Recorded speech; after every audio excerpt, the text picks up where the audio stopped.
Late average of 16 innings का हम मान लेते हैं कि एक्स एवरेज था। ओके, तो टोटल स्कोर कितना होगा? Score till 16 innings, average into 16, 16x total score रहा होगा। 16x टोटल स्कोर है और उसने 17th इनिंग में कितना 85 स्कोर किया है, तो ये 17 इनिंग्स का स्कोर हो गया और 17 इनिंग्स का एवरेज हो गया ये। लेकिन 17th इनिंग्स के बाद एवरेज क्या हो गया था? 3 इंक्रीज हो गया था पहले वाले से, तो x + 3 we should be the answer. Clear है सबको? उसके बाद आपको इसको क्रॉस मल्टीप्लाई करना है, तो 16x + 85 will be equal to 17 times x + 3, 16x + 85 will be equal to 17x + 51, और यहां से आप कैलकुलेट करके इसको इधर लेकर आएंगे और इसको इधर, तो it will be 34 will be the value of x, right. लेकिन आपको क्वेश्चन में क्या पूछा गया है? आपको पूछा गया एवरेज आफ्टर 17th इनिंग्स, तो आफ्टर 17 इनिंग्स के बाद एवरेज कितना था? x + 3, 34 + 3 will be equal to 37, option D will be your answer. Clear everybody?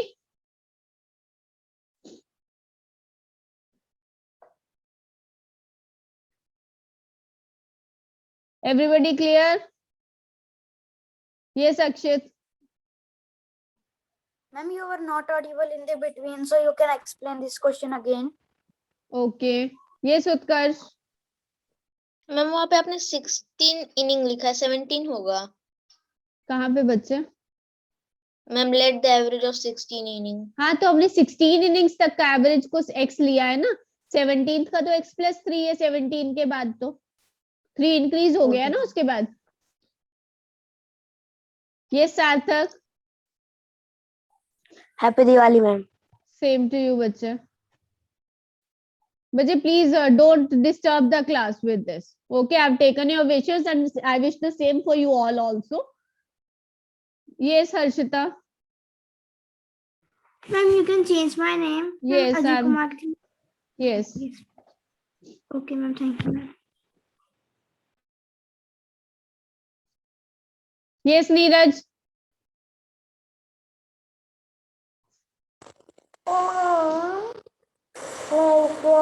मेरे इधर नहीं का नेटवर्क प्रॉब्लम है, तो आप स्क्रीन रिकॉर्डिंग ओके नीरज, मैं रिकॉर्डिंग डेली भेज देती हूँ, you please don't repeat it daily. Okay, तो दिस क्वेश्चन वाज, हमें 17th इनिंग के बाद बोला गया था कि उसने 85 स्कोर किया तो उससे 3 एवरेज बढ़ गया। तो हमने क्या किया, 16 इनिंग्स तक का एवरेज को x माना, तो 16 इनिंग्स तक का स्कोर कितना हो जाएगा? एवरेज इनटू नंबर होता है, तो 16x उसका स्कोर हो जाएगा टोटल। 17 इनिंग में स्कोर कितना हुआ? 85, तो ये टोटल 17 इनिंग्स का स्कोर हो गया, तो हम उसको 17 से डिवाइड करेंगे तो हमें उसका एवरेज मिल जाएगा 17 इनिंग्स का। और एवरेज कितना है? पिछले वाले एवरेज से 3 इंक्रीज हो गया था, तो x + 3 हुआ। उसके बाद हमने उसको क्रॉस मल्टीप्लाई करके सॉल्व करके वहां से x की वैल्यू निकाल ली, दैट कम्स आउट एज 34। लेकिन ये क्या है, एवरेज आ गया कहां तक का? 16 इनिंग्स का एवरेज आ गया ये 34। लेकिन हमें क्वेश्चन में पूछा क्या गया है? Average after the 17th inning. 17 innings के बाद एवरेज कितना हो गया था? 3 इंक्रीज हो गया था, 34 + 3 37 will be the answer. Clear now? Next question. In a hostel there were 100 students. 100 students थे, टू अकोमोडेट 20 मोर स्टूडेंट्स। 20 को और रखने के लिए एवरेज कितना हो गया? 5 रुपए हर बच्चे का कम हो गया। तो सेम वे, अगर पहले एवरेज x रहा होगा, जब 100 स्टूडेंट्स थे तो एवरेज x था, अब स्टूडेंट्स कितने हो गए? 120, तो एवरेज क्या हो गया? 5 कम हो गया। क्लियर है सबको? ये है students and this is your average. Okay, तो उसके बाद उन्होंने क्या बोला कि इतना होने पे लेकिन टोटल खर्चा कितना बढ़ गया, 400 इंक्रीज हो गया खर्चा। और वो दिस इज एक्सपेंडिचर क्या हुआ, students into average, this is 100x, this is 120x minus 600, multiply करोगे जब आप इसको, और आप इन दोनों को, खर्चा बढ़ा कब है, जब बाद में 120 स्टूडेंट्स हो गए तब खर्चा बढ़ा है।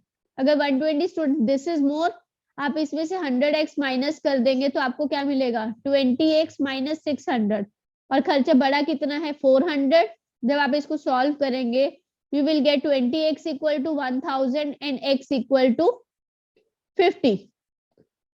अगर x की वैल्यू 50 आ गई है तो आपको total expenditure of the hostel now, question में आपको देखिए क्या दिया गया, total expenditure of the hostel now, that means जब 120 स्टूडेंट्स हो गए तब आपको एक्सपेंडिचर बताना है। तो टोटल एक्सपेंडिचर कितना है, तब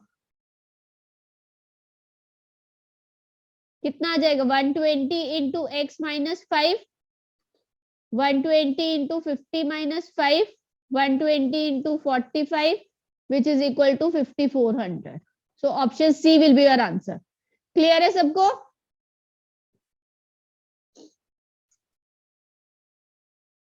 Yes जतिन। मैम वहाँ पे 600 कैसे आ गया? बच्चे 120 को जब आप 5 से मल्टीप्लाई करेंगे तो आपको क्या मिलेगा, ma'am 600। Then next question is the average salary of all the workers in a workshop is 8000। सभी वर्कर्स की सैलरी 8000 है, 7 टेक्नीशियंस की सैलरी 12000 है, और average salary of all is 6000। Okay, अब अगर हम मान लेते हैं कि टोटल टेक्नीशियंस तो हैं हमारे पास, कितने हैं, 8 है, बाकी कौन होंगे, नॉन टेक्नीशियंस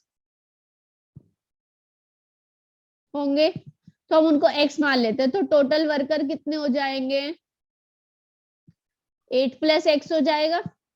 टोटल वर्कर्स की एवरेज सैलरी कितनी है, टोटल वर्कर्स की है 8000, एवरेज लिख रही हूं मैं यहाँ पे, ये टेक्नीशियंस की कितनी है 12000, और नॉन टेक्नीशियंस की कितनी है 6000। अब यहाँ पे टोटल सैलरी कितनी आ जाएगी सबकी, total salary 8 into 12000 96,000, 6000 into x, और this will be 8000 multiplied by 8 plus x। तो टोटल सभी वर्कर्स की सैलरी इन दोनों के, टेक्नीशियंस और नॉन टेक्नीशियंस के सम के इक्वल होगी। टोटल सैलरी कितनी है, 8000 multiplied by 8 plus x is equal to 96,000 plus 6000 x। Clear है सबको? तो this will be 64,000 plus 8000 x equal to 96,000 plus 6000 x। Solving you will get 2000 x as 32,000, 1000 से 1000 कैंसल, तो x will be equal to 16। अगर x की value 16 आ गई है तो आपको निकालना क्या है, total number of workers. Total workers कितने थे हमारे, 8 प्लस x, तो 8 plus 16 it will be 24। okay, so should be 21।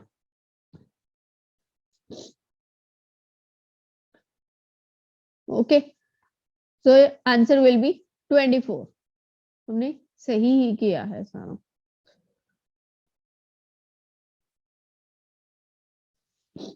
yes, there is no option बच्चे, बट मेथड यही है क्वेश्चन को करने का। ओके,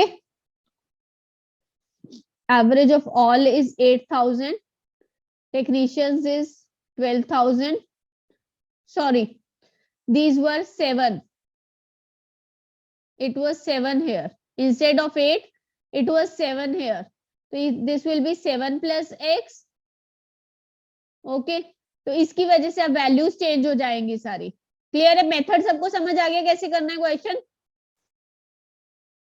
तो आप इसी मेथड से ये क्वेश्चन अपने आप कीजिएगा तो आपको आंसर 21 मिलेगा. यस निकुंज.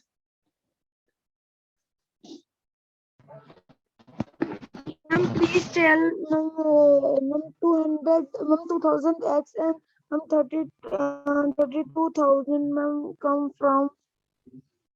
बच्चे 96,000 में से आप 64,000 माइनस करोगे तो आपको 32,000 मिलेगा और 8,000 x में से 6,000 x माइनस करेंगे तो आपको 2,000 x मिलेगा. आप एक बार ये yes Ma'am, why we not add the 8,000 x and 64,000 to. आप इन दोनों को कैसे ऐड करेंगे बच्चे जब इसके ma'am, साथ x है?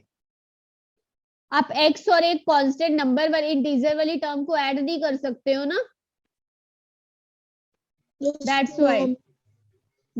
इसलिए हमें उसको सेपरेट करना पड़ेगा. Next, in a family consisting of 10 persons. पूरा वीडियो देखने के लिए और लेटेस्ट एग्जाम अपडेट्स जानने के लिए डाउनलोड करें कैरियर डिफेंस स्कूल का एंड्रॉयड ऐप.